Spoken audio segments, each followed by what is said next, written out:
hello friends नोंथांमोननि थाखाय आं मोनसे गोदान भिडिअ लानानै फैबाय बेड निउज बे जाबाय 10 जुलाइआव मोनसे साख्रिनि एडभार्टाइजमेन्ट ओंखारदोंमोन जेराव स्टाफ नार्स आरो लेबरेटरि टेक्निशियान पस्टनि माने गोबां भेकेन्सि दंमोन स' बेखौ केन्सेल खालामबाय होनना बुंदों दायो बेनि अनलाइना जानाय नंला दे नोंथांमोना बेखौ दायो एप्लाइ खालामनो हानाय नंला नोंथांमोननो जितु एडभार्टाइजमेन्ट 10 जुलाइआव ओंखारनायखौ दिन्थिनो हागोन जास्ट वेट खालामब्लानो जाबाय हाउएभार बेवहाय लिरदों however fresh advertisement shall be issued in due course of the time from this director स' माने गोदान ओंखारगोन होनना बुंदों आरो बिथांमोना थ' वेट खालामब्लानो जाबाय दायो आं नोंथांमोननो जितु अफिसियेल जितु एडभार्टाइजमेन्टमोन बेखौ आं नोंथांमोननो दिन्थिना होनि स' नै बेयो अफिसियेल नटिफिकेसनमोन जेराव स्टाफ नार्स क्रिटिकेल केयारनि थाखाय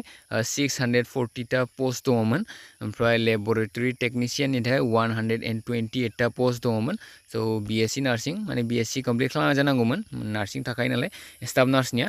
ओमफ्राय लेबरेटरि टेक्निशियाननिया अनलि जितु माने मा बुङो बेखौ डिप्ल'मा थायोब्लानो जागौमोन मोजाङानोमोन पस्टआ बाट दायो बेखौ केन्सेल खालामनो हानाय जाबाय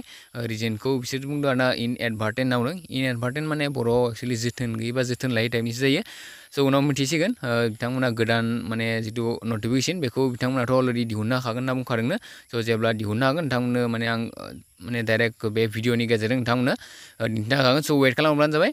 स' दासिमनि थाखाय बेखिनियानो आसा खालामो नोंथांमोना भिडिअखौ नायना मोजां मोनबाय स' जुदि भिडिअखौ नायना मोजां मोनदोंब्ला लाइक खालामदो हायोब्ला लोगोफोरनो शेयार खालामब्लानो जाबाय थेंक इउ फर वाचिं